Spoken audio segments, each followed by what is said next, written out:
Welcome to learn together. मैं हूं संजना और हम लोग देख रहे हैं राष्ट्रीय आंदोलन और बिहार।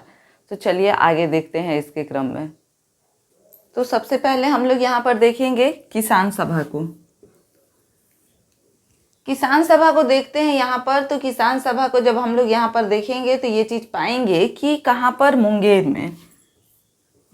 में 1922-23 को किसान सभा का गठन किया गया। कहाँ पर किया गया किसान सभा का गठन? मुंगेर में किया गया। कब किया गया? तो 1922-23 में किया गया। अब यहाँ पर बात आती है कि किसके द्वारा किया गया। तो शाह मोहम्मद जुबैर और कृष्ण सिंह के द्वारा किसान सभा का गठन किया गया मुंगेर में। इसके आगे देखते हैं कि लेकिन इस किसान सभा का गठन तो किया गया शाह मोहम्मद जुबैर और कृष्ण सिंह के द्वारा मुंगेर में, लेकिन इसके बाद की अगर बात की जाए तो इस किसान आंदोलन को निर्णायक मोड़ किसने प्रदान किया? तो स्वामी सहजानंद सरस्वती ने इसको निर्णायक मोड़ प्रदान किया था। ध्यान रखेगा रहेगा ये बात। और उसके बाद में 4 मार्च 1928 को किसान सभा की औपचारिक रूप से स्थापना किसने की? तो स्वामी सहजानंद सरस्वती ने की। क्लियर है? क्या चीज हम लोग देखे तो यहाँ पर मेन पॉइंट आता है मुंगेर में क्या हुआ? तो किसान सभा का गठन हुआ। कब हुआ? 1922 और 1923 में हुआ। इसके बाद किसने किसान सभा का गठन किया? तो शाह मोहम्मद जुबैर और कृष्ण सिंह ने किसान सभा का गठन किया। इसको निर्णायक मोड़ किसने प्रदान किया? किसान आंदोलन जो था उसको निर्णायक मोड़ किसने प्रदान किया? तो स्वामी सहजानंद सरस्वती ने प्रदान किया। किसान सभा का औपचारिक रूप से स्थापना किसने किया? तो स्वामी सहजानंद सरस्वती ने ही किया। इसके बाद से कब किया? तो 4 मार्च 1928 को किया गया। क्लियर है? अब यहाँ पर देखेंगे हम लोग कि सोनपुर मेला के बारे में सभी लोग जानते होंगे। सोनपुर में पशु मेला लगता है तो इसके बारे में सब लोग जानते हैं।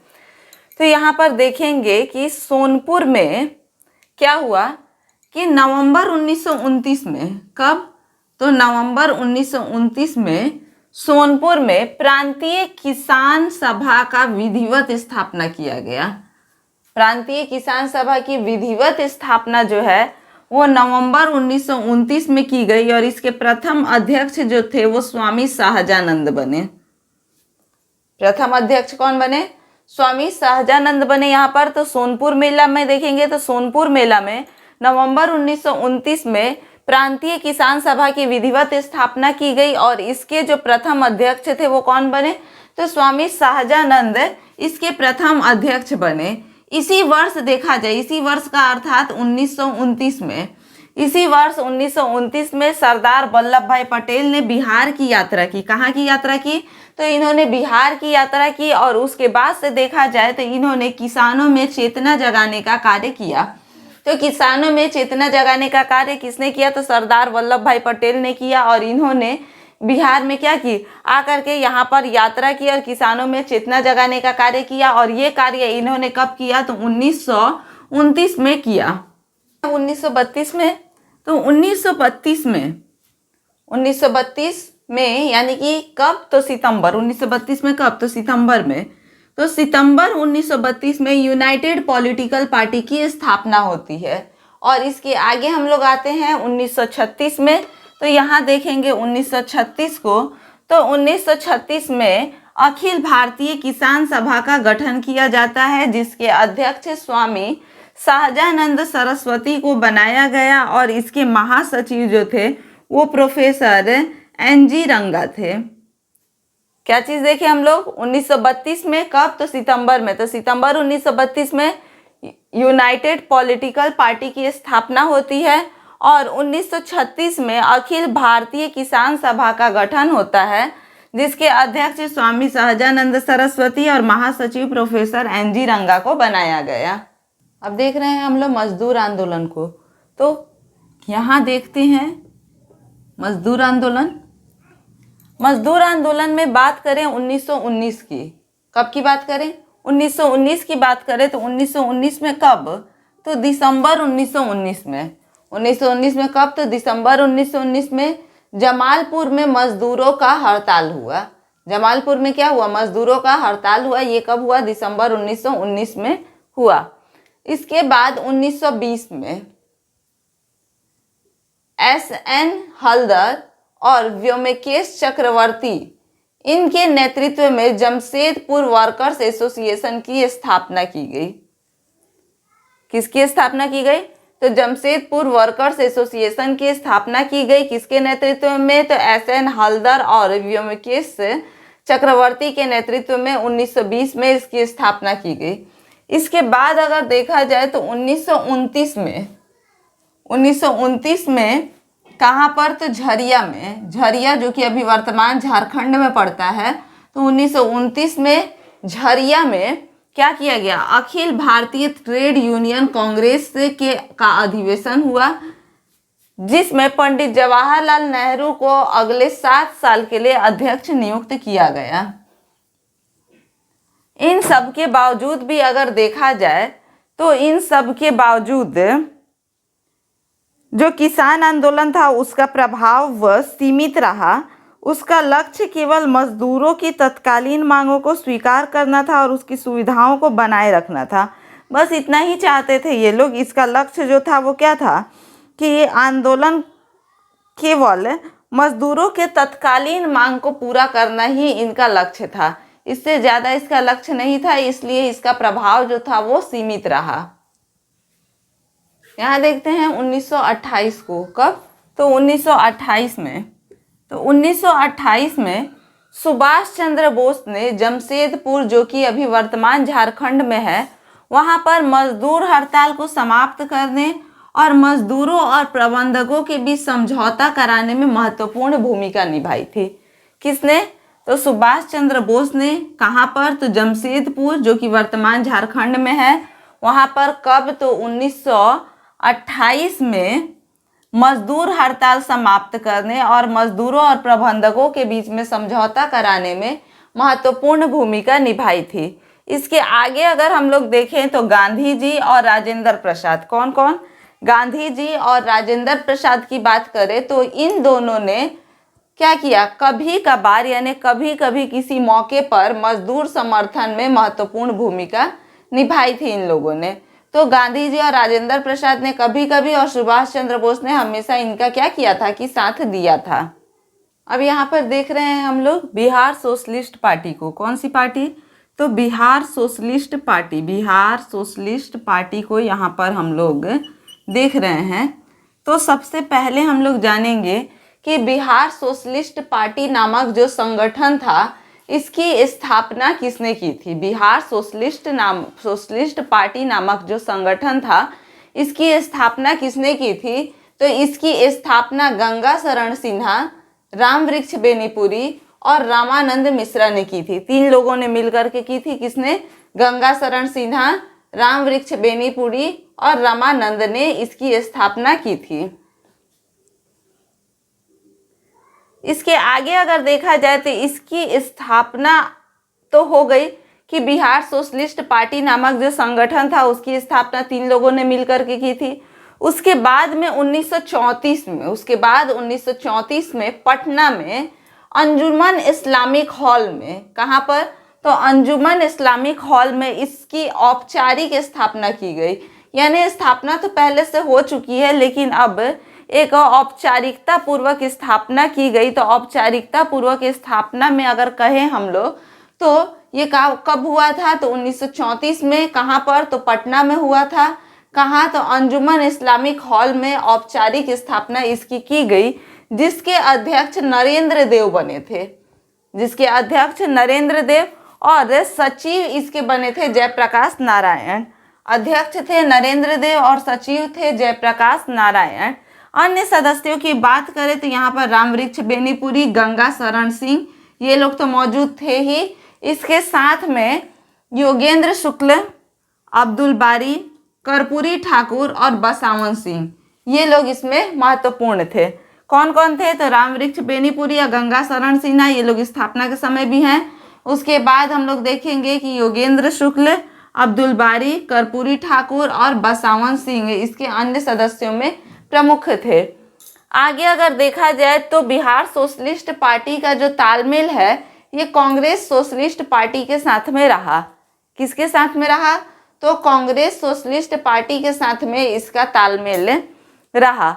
इसके आगे की अगर हम लोग बात करें तो यहाँ पर हम लोग देखेंगे कि कांग्रेस को समाजवादी विचारों को अपनाने के लिए प्रेरित करने में भी इसकी महत्वपूर्ण भूमिका रही। किसकी महत्वपूर्ण भूमिका रही? तो बिहार सोशलिस्ट पार्टी की इसमें महत्वपूर्ण भूमिका रही। इस चीज़ को हम लोग देखेंगे। और इसके साथ अगर देखा जाए तो दूसरी ओर देखेंगे कि इन्होंने किसानों और मजदूरों को संगठित करने और राजनीतिक स्तर पर सचेत करने में भी महत्वपूर्ण योगदान दिया था। तो इस प्रकार से हम लोग बिहार सोशलिस्ट पार्टी के बारे में कुछ चीज़ों को जाने, कुछ और देखते हैं। इसी क्रम में देखेंगे फॉरवर्ड ब्लॉक को। तो फॉरवर्ड ब्लॉक की अगर बात करें तो इसके संस्थापक जो थे वो सुभाष चंद्र बोस थे। ये सबको याद है कि फॉरवर्ड ब्लॉक के संस्थापक कौन थे? सुभाष चंद्र बोस थे। इसके बाद अगर देखा जाए तो बिहार में, अब इसको देखते हैं, पूरे राष्ट्रीय स्तर पर अगर देखा जाए तो फॉरवर्ड ब्लॉक के जो संस्थापक थे वो सुभाष चंद्र बोस थे। उसके बाद 20 अक्टूबर 1940 को, डेट याद रखेंगे, 20 अक्टूबर 1940 को बिहार प्रांतीय फॉरवर्ड ब्लॉक की कार्यकारिणी की बैठक पटना में हुई। फॉरवर्ड ब्लॉक के संस्थापक तो यहाँ पर सुभाष चंद्र बोस हो गए, लेकिन इसके बाद की अगर बात की जाए बिहार में तो बिहार प्रांतीय फॉरवर्ड ब्लॉक, यानी कि अलग अलग प्रांत में भी फॉरवर्ड ब्लॉक्स थी। तो बिहार प्रांतीय फॉरवर्ड ब्लॉक की कार्यकारिणी की बैठक जो है वो कहाँ पर हुई? बिहार में, तो पटना में हुई थी। इसके बाद देखा जाए तो इस संगठन पर सरकार की कड़ी नज़र थी। ये जो संगठन था फॉरवर्ड ब्लॉक जो था, इस पर सरकार की कड़ी नज़र थी। और मार्च 1942 तक, यानी कि 40 में यहाँ पर कार्यकारिणी की बैठक हो रही है और मार्च 1942 तक फॉरवर्ड ब्लॉक के जितने भी प्रमुख नेता थे उनको कैद कर लिया गया था। उसको अंग्रेजों के द्वारा क्या कर लिया गया था? तो कैद कर लिया गया था। देखते हैं पटना युवक संघ को। पटना युवक संघ की स्थापना जो है वो 1927 में हुई थी। कब हुई थी? तो 1927 में हुई थी पटना युवक संघ की स्थापना 1927 में। और किसके नेतृत्व में? तो मणिंद्र राय के नेतृत्व में हुई थी।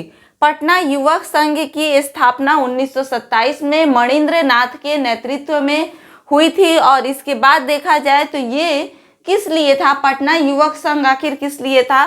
तो ये खादी के प्रचार और राष्ट्रीय भावना को जगाने में महत्वपूर्ण योगदान था इसका। पटना युवक संघ की स्थापना 1927 में मणिंद्र रॉय के नेतृत्व में। और ये क्यों था, यानी कि इसका योगदान क्या रहा? तो खादी के प्रचार और राष्ट्रीय भावना को जगाने में इसका महत्वपूर्ण योगदान रहा था। इस चीज़ को ध्यान में रखना है। अन्य संगठन की बात की जा रही है तो अन्य संगठन में सबसे पहले देखेंगे त्रिवेणी संघ को। त्रिवेणी संघ की अगर बात की जाए तो ये जो संघ था ये यादव, कुर्मी और कोयरी 3 जातियों का एक संघ बनाया गया था। यादव, कुर्मी और कोयरी 3 जातियों का ये संघ था। त्रिवेणी संघ बनने से पूर्व की अगर बात करें तो 1933 में इन लोगों में आपसी तालमेल बनाने की कोशिश की शुरुआत हो चुकी थी। किसके बीच आपसी तालमेल बनाने की शुरुआत हो चुकी थी? तो यादव, कुर्मी और कोयरी लोगों में आपसी तालमेल बनाने की शुरुआत जो हो चुकी थी ये कब हुई थी? तो 1933 ईस्वी में हो चुकी थी। इसके बाद देखा जाए तो 1936 ईस्वी में विधिवत ढंग से त्रिवेणी संघ की स्थापना होती है। और ये त्रिवेणी संघ क्या है? तो यादव, कुर्मी और कोयरी 3 जातियों का एक संघ है। तो त्रिवेणी संघ की विधिवत ढंग से स्थापना 1936 में हुई। इसमें सक्रिय भूमिका निभाने वाले कौन थे? तो चौधरी JNP मेहता, सरदार जगदेव सिंह, शिव पूजन सिंह, ये लोग इसमें सक्रिय भूमिका निभाने वाले लोगों में थे। इसके बाद देखा जाए तो त्रिवेणी संघ के प्रांतीय समिति के अध्यक्ष कौन थे? तो दासू सिंह थे। कौन थे? दासू। प्रांतीय समिति के अध्यक्ष दासू सिंह थे। और इस त्रिवेणी संघ का जो योगदान था वो क्या था? तो तो पिछड़ी जातियों की राजनीतिक गोलबंदी में निर्णायक योगदान रहा। पिछड़ी जातियों को राजनीतिक गोलबंदी में लाना यही इसका क्या रहा, निर्णायक।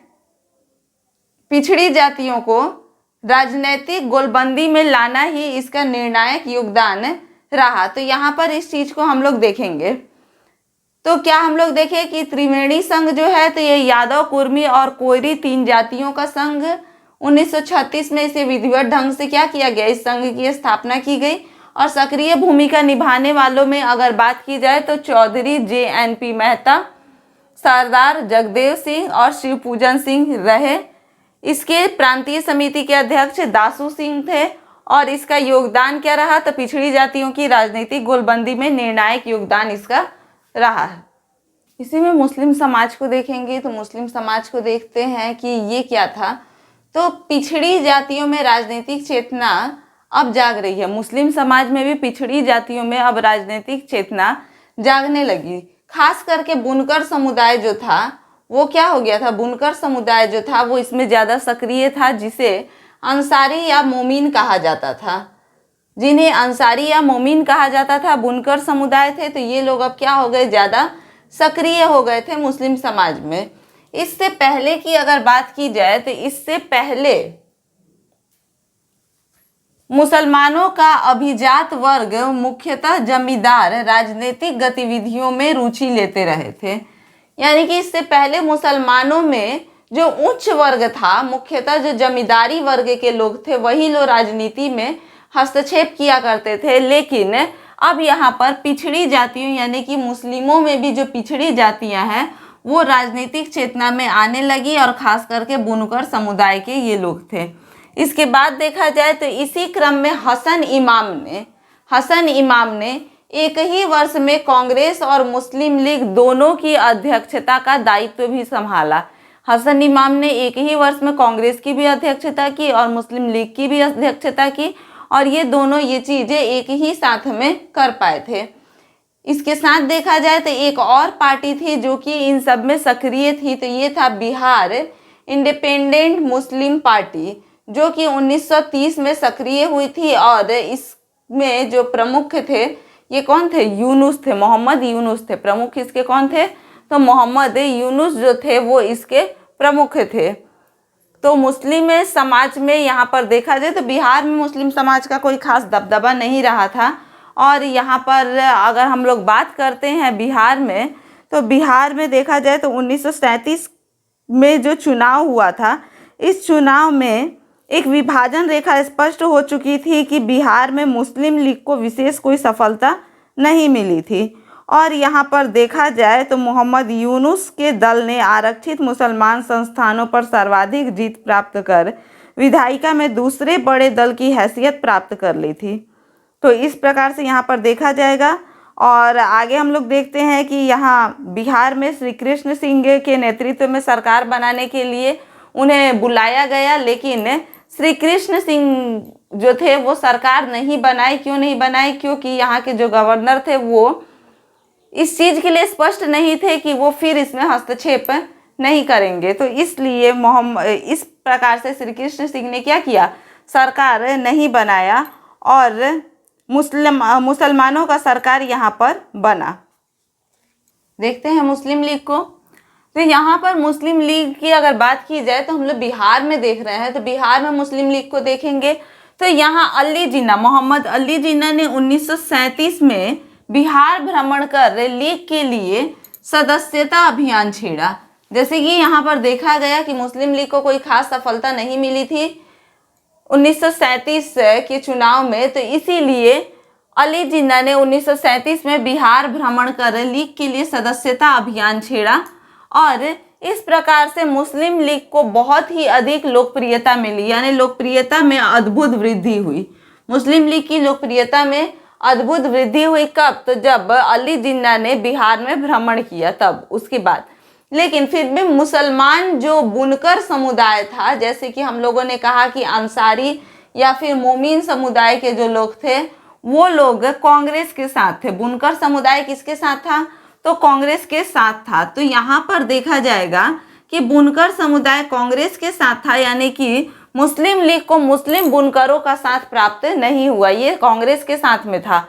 और यहाँ मुस्लिम बुनकर ने 1938 में, ये 37 में ये बिहार भ्रमण का सब कार्य हो रहा है, और 1938 में अब्दुल क्यूम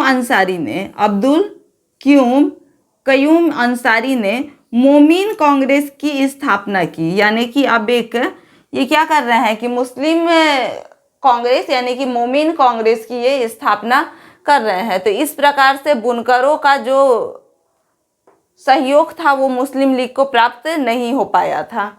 और बुनकर जो थे तो इन लोगों ने 1938 में अब्दुल क्यूम अंसारी के नेतृत्व में मोमीन कांग्रेस की स्थापना की थी।